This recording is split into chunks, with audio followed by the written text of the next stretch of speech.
কেমন আছো তোমরা সকলে? নিশ্চিত সকলে ভালো আছো। আজ তোমাদের জন্য আরো এক নতুন গল্প নিয়ে এসেছি, স্বর্গে হাসি। রাজসভা শুরু হতেই রাজামশাই বলে, কি ব্যাপার তোমরা সকলে এইরূপ করে চুপ করে বসে রয়েছো যে? অমনি গোপাল বলে, রাজামশাই অনেকদিন আমাদের বেতন বাড়েনি তো তাই। রাজামশাই বলে, মন্ত্রী তুমি বলো তো কোষাগারের অবস্থা কেমন? মন্ত্রী মশাই বলে, রাজামশাই কোষাগারের অবস্থা একদম ভালো নেই। রাজামশাই বলে, কেন? খাজনা কি তুমি ঠিক করে আদায় করছো না নাকি? ওদিকে যে ফসল তো খুব ভালো ফলেছে।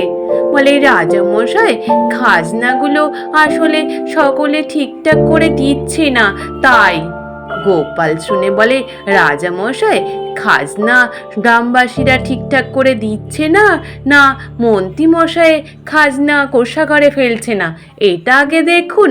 আপনি তো কখনো নিজের থেকে গিয়ে খাজনা আদায় করেন না। মন্ত্রী মশাই বলে, রাজামশাই গোপাল কি বলতে চাইছে? সভাসদ তোমরা কি মনে করো আমি কি খাজনা আমার বাড়িতে নিয়ে যাচ্ছি নাকি? গোপাল এইরূপ করে বলছে কেন রাজামশাই? গোপাল বলে, রাজামশাই আমি তো বলিনি মন্ত্রী মশাই নিয়েছে বলে, আমার শত্রু নিচ্ছে ওই খাজনা। তারপর রাজামশাই বলে, বেশ আমি চিন্তা ভাবনা করে দেখব, দেখা যাক কোথায় যাচ্ছে খাজনাগুলো। রাজসভা শেষ হয়ে যাওয়ার পরে যে যার বাড়ি চলে যায়। বটাঘটার সাথে দেখা করে, বলে গোপালটা তো আমার পিছু ছাড়ছে না, গোপালটাকে এমন জব্দ করতে হবে, ওকে পুরো রাজসভা থেকে সরিয়েই ছাড়তে হবে। বটাঘটা তোরা রাজামশাই নাপিতকে ধরে নিয়ে আয় তো। তারপর বটাঘটা গিয়ে রাজামশাই নাপিতকে ধরে নিয়ে আসে। রাজামশাই নাপিত ভয়ে কাঁপতে কাঁপতে বলে, মন্ত্রী মশাই আমাকে কেন আটকে নিয়ে এসছেন? আমাকে ছেড়ে দেন, আমি তো কোনো অন্যায় করিনি। মন্ত্রী মশাই বলে, নাপিত ভাইয়া তোমায় কিছু করতে হবে না, আমি বরং তোমায় আরো 5 মোহর দিচ্ছি, তোমায় শুধু একটা কাজ করতে হবে। অমনি শিখিয়ে দেয় কি করতে হবে না করতে হবে। তারপর ওই নাপিত রাজি হয়ে যায়। রাজামশাইয়ের দাড়ি কামানোর জন্য ওই নাপিত রাজবাড়ির বাগানে বসে রাজামশাই দাড়ি কামানোর সময় নাপিত কাঁদতেই থাকে। রাজামশাই বলে, এই নাপিত কি ব্যাপার, তুমি এইরূপ করে কাঁদছো কেন? বলো বলো কি হলো? নাপিত তখন বলে, রাজামশাই আমি এইরূপ কখনো দেখিনি, আমি যা দেখলাম। রাজামশাই বলে, কি দেখেছো নাপিত? বলে, আমি দেখলাম স্বপ্নের মধ্যে আপনার বাবা ওখানটায় খুব কষ্টে আছেন, ওখানে কোনো হাসির লোক নেই, তাই ওনারা হাসাহাসি করতে পারছে না, কারণ ওখানে যে যায় সে তো গুমড়ো মুখ করে রাখে, তাই একটা হাসির লোকের খুব প্রয়োজন, যে আপনার বাবাকে হাসাবে। তাই আমার স্বপ্নে দেখা দিয়েছেন, বলেছেন আপনাকে এগুলো জানিয়ে দিতে। রাজামশাই বলে, তাই নাকি নাপিত? তুমি আমার বাবাকে দেখেছো? আমার বাবা তো আমাকে স্বপ্নে দেখায়নি, বলে তোমার কাছে দেখা দিতে চায় না, তাই আমার কাছে দেখা দিয়ে বলেছে এক হাসির লোক লাগবে। বলে, তাই নাকি নাপিত? তাহলে দেখছি কি করা যায়। পরের দিন রাজসভা শুরু হতেই রাজামশাই গালে হাত দিয়ে বসে আছেন। রাজসভার সভাসদরা জিজ্ঞেস করে, রাজামশাই আবার আজকে কি হলো আপনার? রাজামশাই বলে, আসলে আমার বাবা খুব কষ্টে আছে, আমার নাপিত স্বপ্ন দেখেছে আমার বাবা নাকি ওখানে দুঃখে আছে, কেউ হাসানোর মতো নেই, তাই হাসানোর জন্য লোকের প্রয়োজন রয়েছে, কাকে পাঠাই এখন ওই স্বর্গেতে? সভাসদরা সকলে এক এক করে বলে, আমরা তো কেউ পারবো না রাজামশাই।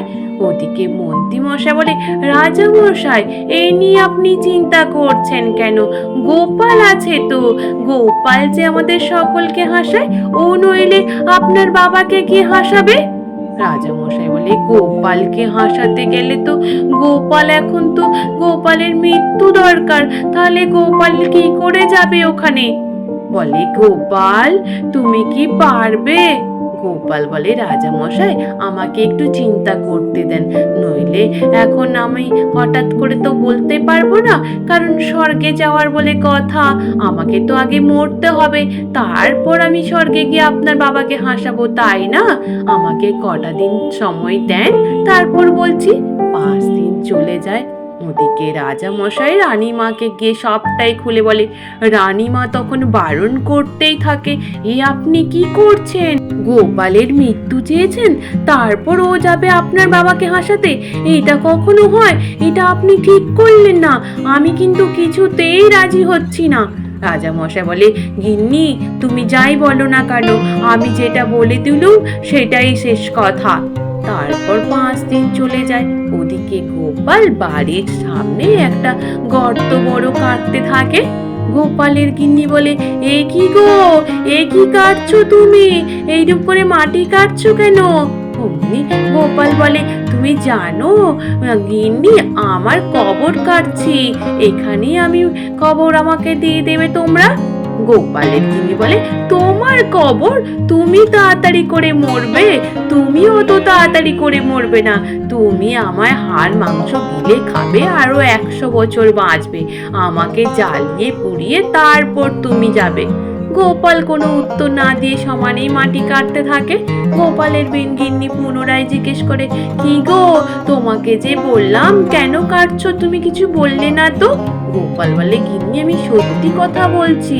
অমনি গিন্নি ভাও ভাও করে কান্না শুরু করে দেয়, বলে, কি কথা বললে তুমি গো? তোমায় কি সত্যি সত্যি এখানটায় কবর দেওয়া হবে গো?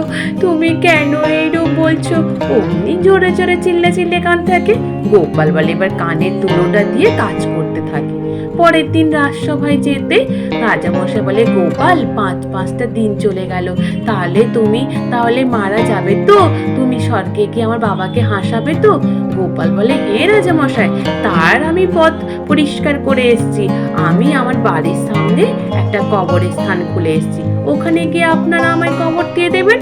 রাজামশাই সভাসদরা সকলেই রাজি হয়ে যায়। তারপর গোপালের বাড়ির সামনে গিয়ে গোপাল ওই কবরে শুয়ে পড়ে, আর সভাসদরা সকলে মাটি চাপা দিতে থাকে। ওদিকে গোপালের গিন্নি নাতি নাতনিরা সমানেই জোরে জোরে কান্নাকাটি করতে থাকে।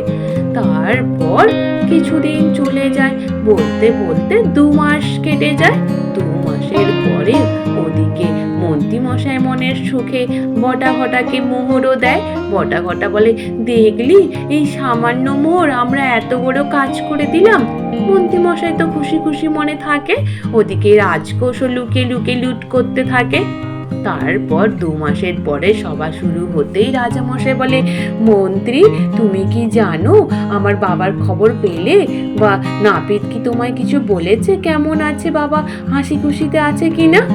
রাজামশাইয়ের কথা শুনে মন্ত্রী মশাই বলে, হ্যাঁ রাজামশাই, ও নিয়ে আপনাকে চিন্তা করতে হবে না, আপনার বাবা ওখানে হাসি খুশিতে আছে।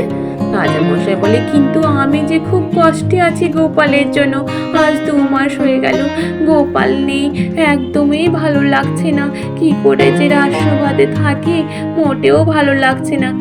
মন্ত্রী মশাই বলে, রাজামশাই আপনি এখানে শোকে কাতর হলে হবে, ওখানে তো আপনার বাবা হাসি খুশিতে আছে।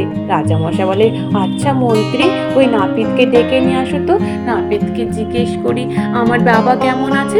তারপর প্রহরীরা গিয়ে নাপিতকে ধরে নিয়ে আসে। নাপিত বলে, হ্যাঁ, আসলে আমি তো কিছুদিন খবর পাইনি, নিশ্চিত আপনার বাবা আর গোপাল মিলে দুজনেই হাসি খুশিতে আছে, গোপাল গেছে বলে কথা স্বর্গে, তাহলে আপনার বাবাকে নিশ্চিত হাসাচ্ছে। অমনি সঙ্গে সঙ্গে পেছন থেকে গোপাল এক দাড়ি ভর্তি নিয়ে বলে, রাজামশাই এই যে আমি স্বয়ং স্বর্গ থেকে এলাম। রাজামশাই সভাসদরা এমনকি মন্ত্রীর চোখ তো বড় বড় হয়ে যায়, সকলে অবাক বলে, এ কি, তুমি ভূত হয়ে এলে নাকি? গোপাল বলে, না ভূত হয়ে আসতে যাব কেন, ওখানে আপনার বাবা হাসি খুশি হয়ে খুশি হয়ে আমাকে পাঠিয়ে দিলেন, কিন্তু আর এক ধরনের সমস্যা দেখা দিয়েছে। তো ওখানে এই দেখুন না, আমার কেমন দাড়ি গোঁফ সব কত বড় বড় হয়ে গেছে। ওখানটা একটা নাপিতের প্রয়োজন রয়েছে দাড়ি গোঁফ কাটার জন্য। তাই আপনার বাবা বলল যে একটা নাপিতকে ধরে নিয়ে আসতে।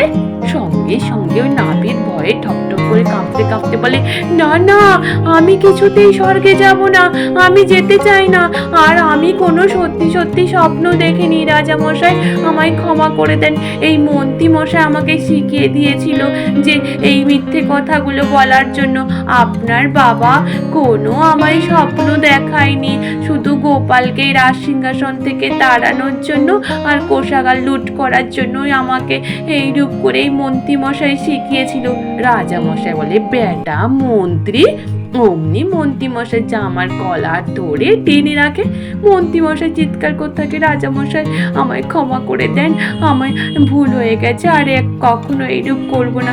রাজা মশাই বলে, ভুল হয়ে গেছে? তোমায় ছাড়ো প্রহরীরা, আগে এই বেটা মন্ত্রীটাকে নিয়ে যাও, সঙ্গে নাপিতটাকে নিয়ে যাও। মন্ত্রীকে 200 ঘা আর নাপিতকে 100 ঘা দেবে। অমনি প্রহরী ধরে টেনে টেনে নিয়ে যায়। তারপর রাজামশাই গোপালকে জিজ্ঞেস করে, গোপাল তুমি কি করে বেঁচে ফিরলে বলো গোপাল? গোপাল বলে, রাজামশাই আপনি কি ভাবলেন আমার কবর যখন আমি কেটেছি সেইরূপ সুড়ঙ্গর ব্যবস্থাও তো করেছিলাম না? রানীমা 2 জন লোক পাঠিয়ে সমস্ত কিছু ব্যবস্থা করে দিয়েছিল সুড়ঙ্গের, যাতে আমি সুড়ঙ্গ দিয়ে বেরিয়ে চলে আসতে পারি। রাজামশাই শুনে হা হা করে হাসতে থাকে, বলে, সত্যি গোপাল, তোমার বুদ্ধি আর তোমার সাথে তোমার রানীমা, বাহ চমৎকার গোপাল। আজ এই পর্যন্ত। নিশ্চিত তোমাদের সকলের ভালো লেগেছে। আর যদি ভালো লেগে থাকে তাহলে একটু লাইক আর সাবস্ক্রাইব করে দিও। আর তোমরা সকলে ভালো থেকো, কেমন? টাটা।